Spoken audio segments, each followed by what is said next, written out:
Chapter 200. Cerita panjang Damnet 2. Tupai berlari dari player ke player selama sekitar 5 menit sebelum menghilang ke rumput yang tinggi. Aileen memandang dengan kecewa ketika Tupai itu pergi tetapi segera memasang wajah serius dan melihat ke depan. Apa rencananya?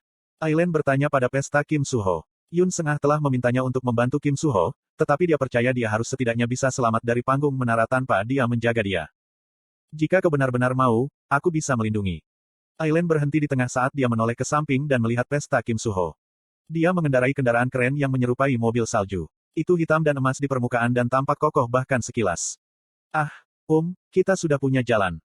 Melihat ekspresi kaget Aileen, Kim Suho menggaruk kepalanya dan menjelaskan. Petik 2. Sepertinya dia lebih siap daripada kita, Nona Aileen. Kim Suho, apa itu? Di mana Anda mendapatkannya? Petik 2. Jin Seyeon mengungkapkan keterkejutannya dengan tulus, dan Shin Jong-hak bertanya dengan iri. Aku menemukannya di lantai 2. Tidak apa-apa. Aileen juga iri, tapi dia mengeluarkan perisai layang-layang kecil agar tidak kalah. Ini cukup bagi kita. Aileen berkata sambil mendengus. Sebagai guru pidato roh, kepercayaan dirinya tidak berdasar. Perisai ini akan menjadi cukup besar untuk menutupi kita semua gelombang. Kata-katanya mengubah fantasi menjadi kenyataan. Perisai layang-layang, yang hanya cukup besar untuk menutupi setengah dari tubuh Aileen, tiba-tiba membesar. Meskipun beratnya tidak berubah, itu sudah menjadi cukup besar sehingga Shin Jong-hak harus membawanya sebagai gantinya. Juga, selama 15 menit berikutnya, perisai ini akan memblokir serangan yang lebih rendah dari total kapasitas daya sihirku gelombang. Petik 2. Puff. Aileen berbicara dengan serius, tapi cara bicaranya yang imut dan cara kepalanya yang kecil berayun-ayun membuat Jin Seyeon tertawa. Jin Seyeon secara naluriah memindahkan tangannya ke kepala Aileen tetapi berhenti setelah menyadari apa yang akan terjadi jika dia benar-benar menepuknya. Kita akan pergi ke depan. Kalian bisa mengikuti kami setelah gelombang serangan pertama. Petik 2. Setelah meninggalkan tawaran yang murah hati, Aileen bergerak di belakang perisai layang-layang dengan Yi Yong-ha. Ya terima kasih. Baiklah, bersiap-siaplah. Kami berempat akan bergerak dengan kecepatan yang sama seperti satu tubuh. Petik 2. Dimengerti. Pihak Aileen menerima pidato roh Aileen tanpa perlawanan. 3, 2, 1. Setelah hitungan mundur Aileen, mereka menembak ke depan secara bersamaan. Kita juga harus bersiap-siap. Kim Suho berbicara ketika dia melihat kelompok Aileen pergi. Segera setelah itu, Vanessa Vermoon dan Paolo Vermoon menyelesaikan persiapan mereka. Chae Nayun adalah satu-satunya yang tetap diam. Nayun, apakah kamu siap? Pada saat itu, gelombang panah menghujani kelompok Aileen. Namun, mereka tidak dapat menembus perisai layang-layang Aileen. Petik 2. Chae Nayun, apakah kamu masih bertanya-tanya siapa Seven Poker? Yi Yong-han menyikut Chae Nayun yang berdiri linglung. Chae Nayun membentak dan meremas gagang pedang panjangnya. Haha. Tidak, saya hanya bermeditasi untuk mencapai kondisi puncak saya. Petik 2. Jangan berbohong. Anda tidak mendengarkan sama sekali. Petik 2. Saya tidak berbohong. Ditambah lagi, kurasa aku sudah tahu siapa Seven Poker. Petik 2. Seven Poker, yang misterius telah mendominasi sebagian besar game di Game Center lantai 7. Chae Nayun merasa seperti dia tahu identitasnya. Sebenarnya, itu tidak terlalu mengejutkan. Seven Poker. 77, ekstra 7 dan keterampilan permainannya yang luar biasa. Dengan petunjuk ini, mudah baginya untuk menebak siapa Seven Poker. Apa yang Chae Nayun pikirkan adalah sesuatu yang lain, identitas sebenarnya dari ekstra 7. Ngomong-ngomong, aku siap. Ayo pergi, saya akan melindungi mobil dengan benar. Petik 2. Begitu Chae Nayun berbicara dengan percaya diri. Menggelombang seperti yang aku duga. Suara ceria dan tidak nyaman terdengar di sebelah mereka. Anggota aliansi persekutuan juga ada di sini gelombang. Pesta Kim Suho beralih ke samping. Surahan, dari Alliance People biasa telah tiba dengan pestanya. Petik 2. Surahan. Senang bertemu denganmu, pahlawan Kim Suho. Kim Suho memelototi Surahan dengan tatapan tajam, yang didorong mundur oleh Surahan dengan wajah tersenyum. Pahlawan apa? Petik 2. Di sebelahnya, sebuah suara tidak senang terdengar. Meskipun pesta Kim Suho hanya mengenalnya sebagai botak yang keras, ia dikenal oleh beberapa orang terpilih sebagai, Keita, kursi perak Chameleon Troupe. Yi Ji-yun berbisik. Siapa mereka? Kamu tidak perlu tahu. Jawaban Kim Suho membuat Keita mengerutkan kening. Petik 2. Dia tidak perlu tahu. Bukankah Anda bersikap sedikit kasar di sini? Petik 2. Mari kita pergi. Kami tidak perlu menyusahkan diri dengan orang-orang ini. Petik 2. Kim Suho menginjak pedal gas. Apa? Di mana Anda? Tunggu, di mana kalian mendapatkan perjalanan yang begitu baik? Petik 2. Mata seperti ular Keita berkedip dengan keserakahan. Koa, Kim Suho menginjak pedal gas. Supercar Dwarven melesat ke depan, melemparkan tanah dan potongan rumput ke Keita. Puff. Hei, kamu keparat kecil. Berhenti. Aku bilang berhenti. Kaita mengutuk ketika dia berteriak, menembakkan sinar perak kekuatan sihir, tetapi supercar kurcaci telah jauh dari jangkauannya. 3F, LV, 4 bells hideout. Petik 2. Jin Sahuk membuka matanya, merasa kabur. Tepatnya, mereka dibuka terlepas dari keinginannya. Dia tidak bisa menghilangkan rasa sakit yang luar biasa. Jin Sahuk menghela nafas yang retak dan tandus dan mengangkat bagian atas tubuhnya. Dia kemudian memasukkan kekuatan sihir ke dalam tubuhnya yang menghitam. Kekuatan sihir terjalin dengan kutukan yang membakar dagingnya dan membeku di permukaan kulitnya. Jin Sahuk menggertakkan giginya dan melepaskan apa yang sekarang menjadi film tipis. Petik 2 tanda hubung tanda seru petik 2. Rasa sakit parah memotong daging mengikuti. Tapi ini satu-satunya cara dia bisa bertahan hidup. Paling tidak dia bisa lakukan untuk terus hidup adalah untuk menghilangkan kutukan yang terbuka keluar. Jin Sahuk berlutut dengan rasa sakit yang luar biasa. Ark. Petik 2. Sahuk. Kawannya bergegas masuk. Apakah kamu baik-baik saja? Jin Sahuk menatap Rumi, wanita itu memandangnya. Dia ingin mengatakan sesuatu, tetapi bibirnya menolak untuk bergerak. Saat dia menggumamkan kata-kata yang tidak terdengar, matanya mengembara ke tangan Rumi. Di tangan itu ada semangkuk bubur nasi yang sudah matang. Tiba-tiba, ketakutan melanda Jin Sahuk. Kutukan itu mengganggu makan. Jadi, jika dia menelan bubur itu, rasa sakit yang tak tertahankan akan menyerang dia sekali lagi. Jin Sahuk menggelengkan kepalanya ketakutan. Kamu harus makan untuk menjadi lebih baik. Tidak. Belsi sedang berusaha keras untuk membuat agen balasan. Tidak. Jin Sahuk berdiri dengan tergesa-gesa. Dia bermaksud melarikan diri tetapi jatuh hanya setelah beberapa langkah. Rumi menangkap tubuh kurusnya yang seringan bulu. Tidak masalah. Jangan khawatir. Semuanya akan baik-baik saja. Rumi dengan lembut menenangkannya. Jin Sahuk tetap diam di pelukannya. Setelah jeda singkat, ada isakan samar. Itu sangat menyakitkan. Tidak apa-apa, segera. Rumi patah hati. Jin Sahuk yang dia kenal tidak lemah seperti ini. Jika lukanya normal, dia akan dengan mudah mengatasinya dengan kekuatan amarahnya. Jika aku mati, kamu tidak akan mati. Siapa bilang kamu akan? Sekarang, kamu harus berhenti bicara. Petik 2. Namun, dia memiliki 6 bagian tubuhnya yang tertutup kutukan Bansi. Kutukan-kutukan ini, yang sudah pada LV 5, memberi Jin Sahuk rasa sakit yang lebih besar daripada kematian. Saya hampir sebulan berlalu tanpa obat dan tidak ada perubahan untuk menjadi lebih baik. Bagi Jin Sahuk, bulan ini terasa seperti setahun. Selama bulan ini, tekad kuatnya telah luluh. Aku sangat lelah. Jin Sahuk terisak dalam pelukan Rumi. Dia hampir meratap. Tidak masalah. Rumi menggertakkan giginya. Dia ingin membalas dendam pada pria yang membuat Jin Sahuk seperti ini. Namun, dia tidak punya cara untuk melakukannya. Dia tidak memiliki kekuatan untuk melakukannya. Yang terpenting, bukan itu yang diinginkan Bel. Sambil mengerang, Jin Sahuk berhenti gemetaran. Tapi detak jantungnya masih sama. Dia pingsan lagi. Rumi menempatkan Jin Sahuk kembali ke tempat tidur. Bel kembali pada saat yang tepat. Bel bolak-balik antara Jin Sahuk yang berbaring di tempat tidur dan Rumi, lalu tersenyum cerah. Aku pikir aku akan bisa mendapatkan counteragen. Sekitar waktu yang sama, di Ironblood Duchess Mansion di Crevon. Saya bisa menarik kesimpulan setelah menonton duel Boss dan Tomer. Pertama, Boss jauh lebih besar dalam hal bakat dan rasa pertempuran bawaan. Tetapi masalahnya adalah statistik Tomer dan penggunaan keterampilan, yang telah dia kumpulkan dan sempurnakan selama 4 tahun terakhir. Tomer, yang awalnya adalah pemilik Aether, adalah seorang jenius dalam hal memanfaatkan lingkungan dan alat yang diberikan kepadanya. Dia membuat Bos kewalahan dengan pemahaman dan pemanfaatan keterampilan yang tak tertandingi. Petik 2. Oke. Koang. Bos terbang ke dinding. Tomer hanya menggunakan Psychokinesis, keterampilan dasar, untuk melawan Bos. Meskipun Psychokinesis adalah salah satu keterampilan dasar terbaik, yang benar-benar menakjubkan adalah sinergi antara Tomox Psychokinesis dan kekuatan sihir. Petik 2. Ayo kita lakukan sekali lagi. Bos tidak menyerah. Namun, meskipun prosesnya mungkin sedikit berbeda, hasilnya akan sama. Bos membutuhkan setidaknya 3 bulan sparring berulang untuk menjadi tandingan Tomer. Aku mengalihkan pandangan dari duel mereka dan memeriksa inventarisku. Dalam inventaris, ada banyak harta yang Tomer berikan padaku.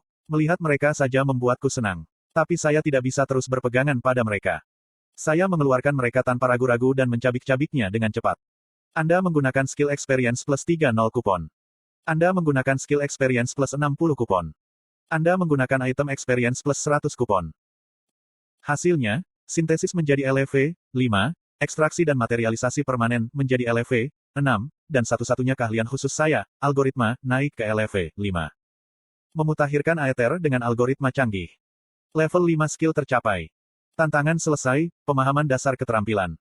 Semua statistik meningkat 0,25. Pada akhirnya, sistem yang saya tunggu-tunggu adalah tidak terkunci. Anda berhasil memulihkan statistik Anda. Tubuhmu telah beradaptasi dengan sempurna dengan lingkungan di dalam menara. Sama dengan. Kekuatan 8.000. Stamina 7.935. Kecepatan 10.055. Persepsi 10.355. Vitalitas 8,005. Kekuatan sihir 4.5. Sama dengan. Saya telah sepenuhnya memulihkan kekuatan saya di luar menara. Pengalaman yang saya dapatkan di dalam menara tampaknya telah diterapkan juga, karena statistik saya juga 1,5 gelombang 2 poin lebih tinggi dari sebelumnya. Gelombang akhirnya. Itu menunggu lama. Pertumbuhan nyata akan dimulai sekarang. KWAANG. Tiba-tiba, ada raungan yang mendebarkan, dan bos jatuh tersungkur di wajahnya. Duel kedua bos dan Tomer telah berakhir. Hei. Saya menelepon Tomer. Tomer memiringkan kepalanya ke samping dan berbalik untuk menatapku. Apa? Berdebat denganku juga? Hah? Tomer berdiri diam sejenak dan kemudian menyeringai. Puff, kenapa tiba-tiba begitu? Petik 2. Hanya karena, itu membuat saya merasa sedikit tidak nyaman melihat Anda menggertak bos. Petik 2. Tentu saja, itu hanya lelucon. Saya sudah terbiasa dengan diri canggung bos sekarang.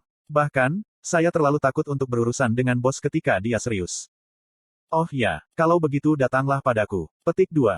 Aku mengusap lututku dan berdiri sambil menyeringai. Namun, bos tiba-tiba turun tangan. Petik 2. Hentikan, Hajin. Bos menatapku dengan ekspresi paling serius di wajahnya dan menggelengkan kepalanya. Aku mengerti perasaanmu, tapi aku baik-baik saja. Petik 2 tanda tanya petik 2. Ah, benar juga. Saya lupa bahwa dia adalah tipe orang yang menganggap serius lelucon. Aku orang yang memintanya berdebat. Melihat tatapan mendalam bos, aku mengangguk. Oh baiklah. Saya kemudian berjalan ke Tomer. Tidak perlu pemanasan. Kami menghitung dalam diam. 1, 2, 3. Pertama, Tomer melepaskan kekuatan sihirnya. Itu berkumpul di satu tempat dan kemudian berubah menjadi fragmen yang segera membentuk kubah yang menelan kami berdua. Petik 2. Apa nama dari skill ini? Penjara Dom. Ini tidak terkalahkan tidak hanya terhadap satu tetapi juga terhadap banyak orang. Menonton. Dengan menjabat tangan Tomer, beberapa fragmen kekuatan sihir yang membentuk kubah itu terbang ke arahku. Aether pertama-tama merespons serangkaian serangan, meraih pecahan-pecahan yang terbang ke arahku, mengubahnya menjadi kristal, dan memasukkannya ke dalam inventarisku. Oh, sepertinya kamu memiliki skill yang keren juga. Ya. Lalu, Tomer bergegas ke arahku tanpa peringatan. Kecepatannya sulit dirasakan dengan mata telanjang, tapi kali ini tubuhku bereaksi lebih dulu. KOONG. Tinju dan tangan Tomer bersentuhan. Itu bukan pergerakan tubuh, tetapi operasi mesin. Aether telah menggerakkan tubuhku sendiri untuk memblokir serangan Tomer. Petik 2. Petik 2.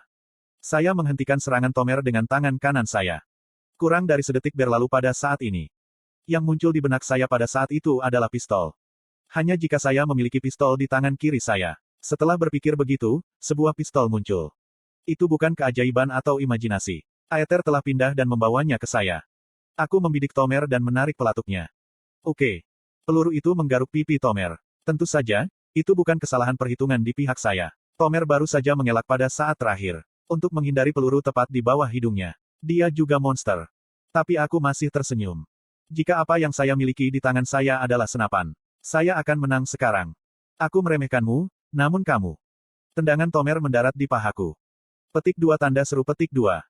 Saya merasa ngeri. Rasanya seperti kaki saya akan rontok, meskipun pertahanan otomatis Aether mengurangi rasa sakit sebanyak mungkin. Kiek. Tomer akan melemparku ke tanah berikutnya ketika Spartan muncul tiba-tiba dan meratap. Apa itu? Tomer berhenti, dan aku melebarkan mataku. Ini pertanda dari Spartan. Sudah ada orang yang mencoba menyeberangi jembatan. Saya mengeluarkan tudung saya dari inventaris saya. Petik 2. Gelombang kalau dipikir-pikir, 30-ish orang datang sekitar seminggu yang lalu, kan?